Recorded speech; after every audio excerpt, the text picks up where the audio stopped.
دوستان عزیز، رقابت برای آخرین شاه جایزه در میان صدیق اسکندرزاده، آن پهلوانی که با لباس‌های کبود است، در برابر نوجوان ملایف قرار می‌گیرد.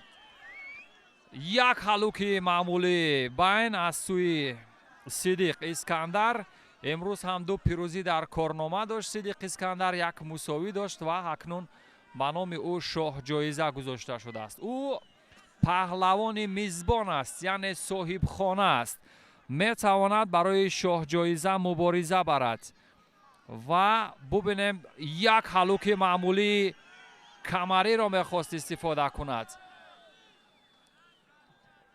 در اکنون گرمش میکند. به این ترتیب این اصول ها خطرناک هستند. ببینید تا کجا میتواند موفقیت آمیز باشد.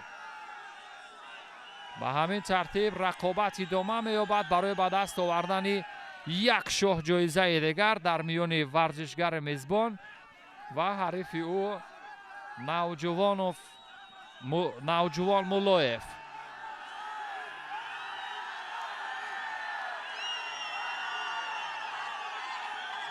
شور شوق مخلصان هم زیاد می شود، تشویق می کنند. ببینید مخلصان خیلی شوقمند هستند. مخلصان و به همین ترتیب یک اصول، یک عملکرد پرتابی صورت گرفت که به نتیجه بود. این دو پهلوان صدیق اسکندرزاده در برابر نوجوان ملایف مبارزه میبرد. یک پرتاب زیبای سر شانه.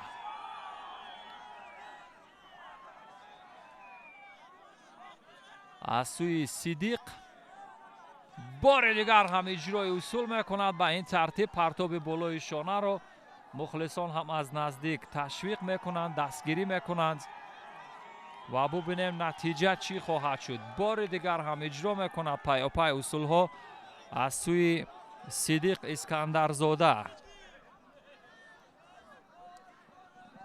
صورت میگیرد. اما ببینه ورزشگری با یک تک سفید هیچ عمل کرده نداشت. از روی نظامنامه میتواند یک بار دیگر اجرای اصول و ببینید چگونه صدیق اسکندرزاده پیروزی به دست بیارد و به همین ترتیب برنده شاه جایزه چهارم می شود. به همین ترتیب دوستان عزیز و ارجمند، هواداران و علاقمندان گوشتین ملی